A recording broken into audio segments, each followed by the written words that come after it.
Hello guys, very warm welcome to everyone. सभी का Disha publication पे बहुत बहुत स्वागत है। This is Aparna Agrawal, your faculty of English in front of you. मैं अपर्णा अग्रवाल, आपकी इंग्लिश की फैकल्टी। आज हम बहुत इंपॉर्टेंट टॉपिक करने जा रहे हैं। हमारा क्विक रिवीजन का सेशन है गाइस। और जैसे कि पता है कि बहुत सारे बैंकिंग के एग्जाम लाइन में है, बहुत सारे एग्जाम आ रहे हैं और उनके लिए हमको एकदम परफेक्ट प्रिपरेशन करनी है सो दैट कि हम कंपटीशन को बीट कर जाएं, अपने गोल को अचीव कर लें और लाइफ में स्टेबल हो जाए। सो माय डियर स्टूडेंट्स, जल्दी से स्टार्ट हो जाइए, जल्दी से रेडी हो जाइए आज के सेशन के लिए, क्योंकि आज का सेशन बहुत बेनिफिशियल, बहुत यूजफुल, बहुत फ्रूटफुल प्रूव होने जा रहा है आप लोगों के लिए। क्योंकि आज का सेशन है हमारा फिर से वोकैबुलरी का। जैसे आप सभी लोगों को पता है कि वोकैबुलरी से सभी लोगों को बहुत ज्यादा डर लगता है कि यार वोकैबुलरी कैसे करेंगे, ऑलरेडी इतने सारे वर्ड्स हैं डिक्शनरी में और नए वर्ड्स ऐड होते रहते हैं, कैसे करेंगे। कोई दिक्कत वाली बात नहीं है, मेरे साथ आप वोकैबुलरी करेंगे। मैं आपको ट्रिक से वोकैबुलरी कराऊंगी कि वोकैबुलरी करने की ट्रिक क्या है। सो गाइज, जल्दी से रेडी हो जाइए, स्टार्ट करते हैं आज का अपना सेशन। आज का हमारा सेशन है क्विक रिवीजन सेशन और पहला मेरा वर्ड है, my first word of today's class is grope.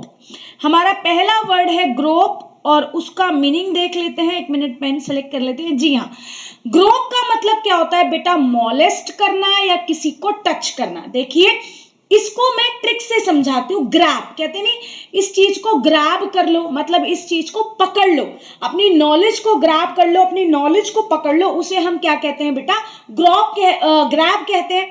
तो ग्रैब से वर्ड बना दो ग्रोप। ग्रोप का मतलब होता है किसी को मॉलेस्ट कर लेना, किसी को टच करना, जबरदस्ती किसी के साथ लाइक मॉलेस्टेशन करना, कुछ भी नेगेटिव एक्टिविटीज करना, उसको हम ग्रॉप कहते हैं। नेगेटिविटीज करना या एक्टिविटीज ऐसी करना, एक्टिविटीज ऐसी करना किसी के पर्सन के साथ जो नेगेटिव प्रूव हो रही हो, मॉलेस्टेशन करना या फिर किसी को फोर्सफुली टच करना, फोर्सफुली टच करना, उसको हम ग्रॉप कहते हैं। इसको आप एक ट्रिक से बना सकते हैं। ग्रैब, ग्रैब का मतलब क्या होता है? किसी चीज को पकड़ना। तो ग्रोप और ग्रैब थोड़ा सा सिमिलर समझ लीजिए, ठीक है, और इससे एक ट्रिक बना लीजिए। सो माय डियर स्टूडेंट्स, आज पहला वर्ड ग्रॉप और उसका मीनिंग है मॉलेस्ट करना और किसी को फोर्सफुली टच करना। चलिए, let's move to our next word of today's class. अगला वर्ड है पेंट। अब आप ये सोचोगे कि माँ, पेंट तो हमको पता है कि पेंट का मतलब होता है पेंटिंग करना। जी हाँ, आप सभी लोगों को पता होगा पेंट का मतलब होता है पेंटिंग करना। लेकिन मैं आप लोगों को एक बात बता देती हूँ, आप लोगों को ये तो पता है कि पेंट का मतलब होता है पेंटिंग करना, मतलब किसी चीज में कलर करना। लेकिन बेटा, जब हम कोई पेंट करते हैं तो इसका मतलब उस चीज को डिस्क्राइब करते हैं, उस चीज को रिप्रेजेंट करते हैं, उस चीज को डिपिक्ट करते हैं, उस चीज को शो करते हैं। कहते हैं ना, वो शो ऑफ कर रहा है, वो शो कर रहा है, वो रिवील कर रहा है उसके माइंड में जो पिक्चर है, ठीक है। तो पेंट का मतलब कलर्स को फिल करना नहीं होता, केवल पेंट का मतलब डिस्क्राइब करना होता है, रिप्रेजेंट करना होता है, शो करना होता है, रिवील करना होता है। If I talk about it's antonym, अगर मैं इसके एंटोनिम की बात करूं, एंटोनिम का मतलब होता है हाइड करना, किसी चीज को छिपा लेना, किसी चीज को हाइड कर लेना। That is the antonym of the word paint, ठीक है। हाइड कर लेना, शो ना करना, किसी चीज पे व्हील कर देना, मतलब पर्दा डाल देना। व्हील का मतलब होता है घूंघट या पर्दा डाल देना, ठीक है जी। आप लोगों को ये वाला पॉइंट भी, ये वाला वर्ड भी बहुत अच्छे से समझ में आ गया होगा। चलिए जी, अपनी थर्ड वोकैबुलरी वर्ड पे चलते हैं। हमारा आज का थर्ड का वोकैबुलरी वर्ड है अराउंड द कॉर्नर, है ना। बहुत सिंपल सा है। अराउंड द कॉर्नर एक्चुअली एक फ्रेजल नाउन या नाउन फ्रेज बोल सकते हैं। प्रीपोजिशन भी लगी हुई है और साथ में कॉर्नर भी लगा हुआ है। अराउंड द कॉर्नर का मतलब है कॉर्नर में ही घूम रहा है, मेरे आसपास घूम रहा है, मेरे चारों तरफ घूम रहा है। तो close by, near by, very near, ठीक है, उसको हम बोलते हैं अराउंड द कॉर्नर। अगर मैं इसके एंटोनिम की बात करूं तो बेटा इसका एंटोनिम हो जाएगा फार। किसी को इग्नोर करना, किसी से दूर जाना, कोई बिल्कुल दूरी पे कोई चीज होना, उसको हम बोलते हैं इसका एंटोनिम।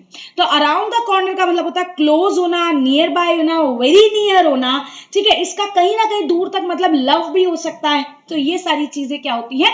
हम कोई ना कोई एक वर्ड ऐसे फाइंड आउट कर ही लेते हैं, डिस्कवर कर लेते हैं। एंटोनिम क्या हो जाएगा बेटा? फार करना, इग्नोर करना। ठीक है, अगले वर्ड पे चलते हैं। नेक्स्ट वर्ड है हमारा एस्ट्रेंज। बहुत कॉमन सा वर्ड तो नहीं है, लेकिन मैं इसको आज कॉमन बना देती हूं आपके लिए। स्ट्रेंजर्स, कहते हैं ना भैया स्ट्रेंजर्स से दूर रहो, तो स्ट्रेंजर्स को बना लो एस्ट्रेंज्ड। क्या बना लो? एस्ट्रेंज्ड। और इसका मतलब एस्ट्रेंज का मतलब है स्ट्रेंजर्स से दूर रहो, सेपरेटेड रहो, एलिनिएटेड रहो, एकदम फार रहो, दूर रहो। ब्रेक, कहते हैं ना ब्रेकअप। ब्रेकअप का मतलब होता है सेपरेट हो जाना। ठीक है जी। अगर मैं इसके एंटोनिम की बात करूं, if I talk about it's antonym, तो एंटोनिम हो जाएगा वेरी क्लोज। जैसे अभी अराउंड द कॉर्नर था ना, तो वो इसका एंटोनिम हो सकता है around the corner, very close. ठीक है, वेरी नियर, ये सब इसके क्या है बच्चा लोग? एंटोनिम है। अगले क्वेश्चन या अगले वर्ड पे चलते हैं। एली, बहुत सिंपल सा वर्ड है, इसको तो एक ट्रिक से बना लो। एली मेरी एली है, मतलब एली एक नाम है, एली मेरी दोस्त है। तो बेटा जहां पे भी एली आए, पार्टनर, सपोर्टर, फ्रेंड, असिस्टेंस, उसको एली बोलते हैं। अगर मैं एंटोनिम की बात करूं तो एंटोनिम हो जाएगा एनिमी हो जाना, दुश्मन हो जाना। एली क्या है? पार्टनर है, सपोर्टर है, फ्रेंड है, असिस्टेंस है, और इसका एंटोनिम क्या हो जाएगा? दुश्मनी कर लेना, एनिमी हो जाना। ठीक है, मेरे ख्याल से ये वाला पॉइंट भी सबको बहुत अच्छे से क्लियर हो गया होगा। किसी को कोई दिक्कत या परेशानी इस वाले पॉइंट में एटलीस्ट नहीं होनी चाहिए। अब हम चलते हैं अपने अगले वाले वर्ड पे। हमारा नेक्स्ट वर्ड है क्रिटिक। बहुत बढ़िया वर्ड है। देखो एक बात बताओ, कहते हैं ना वो मेरी क्रिटिसिज्म कर रहा है। क्रिटिसिज्म का मतलब क्या होता है बेटा? वो मेरी बुराई कर रहा है। और जब कोई इंसान आपकी बुराई करता है तो वो आपके अंदर फॉल्ट ढूंढता है ना? तो क्रिटिसिज्म, क्रिटिक, फॉल्ट फाउंडर, जो पर्सन नेगेटिविटीज देखता है, जो पर्सन पेसिमिस्ट होता है, जो पर्सन पेसिमिस्ट होता है, उसको हम क्या बोलते हैं? क्रिटिक बोलते हैं। ठीक है जी। अगर मैं इसके एंटोनिम की बात करूं तो ऑप्टिमिस्टिक पर्सन।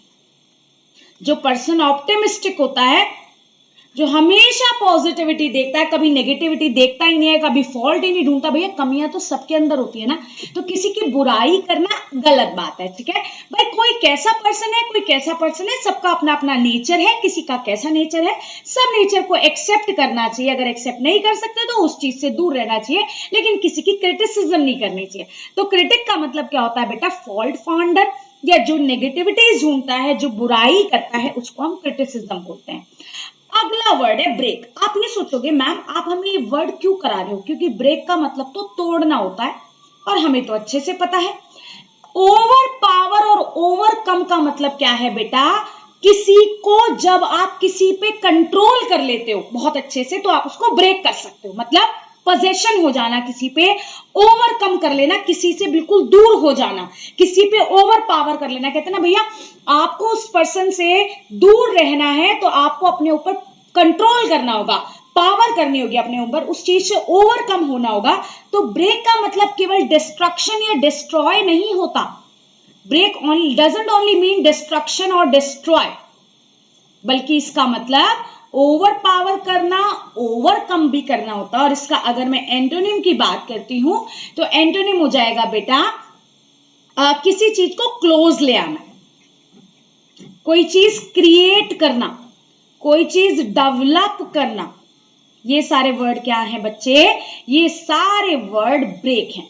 सो गाइस ये हमारा अगला वर्ड था, और यही हमारा आज का वोकैबुलरी का लास्ट वर्ड था। इसी तरह से दिशा पब्लिकेशन पे, ये नोट कर लीजिएगा, मैं हाइड कर लेती हूँ एक बार फेस। इसी तरह से दिशा पब्लिकेशन पे सभी लोग बने रहिएगा, और सभी लोग ऐसे अच्छे अच्छे छोटे छोटे वर्ड्स वोकैबुलरी के ट्रिक के साथ मेरे साथ याद कीजिएगा। क्योंकि अगर आप ट्रिक के साथ वोकैबुलरी के वर्ड्स करोगे तो आपके लिए बहुत ज्यादा फ्रूटफुल वो चीज होने वाली है। सो गाइज इसी तरह से हम क्विक रिवीजन करते रहेंगे। हर बार आपके लिए कुछ ना कुछ नई वोकैबुलरी के, नए एरर की ट्रिक्स, नए ग्रामर रूल्स को सब मैं आपके लिए लाती रहूंगी। So guys that was all about today's class. अच्छे से मेहनत कीजिए, अपने एग्जाम को अच्छे से क्लियर कीजिए और अपने टारगेट को अचीव कीजिए। So guys, that was all about today's class. We'll be meeting in the next class with the new concepts, with the new rules of English. Thank you so much. Bye-bye and take care.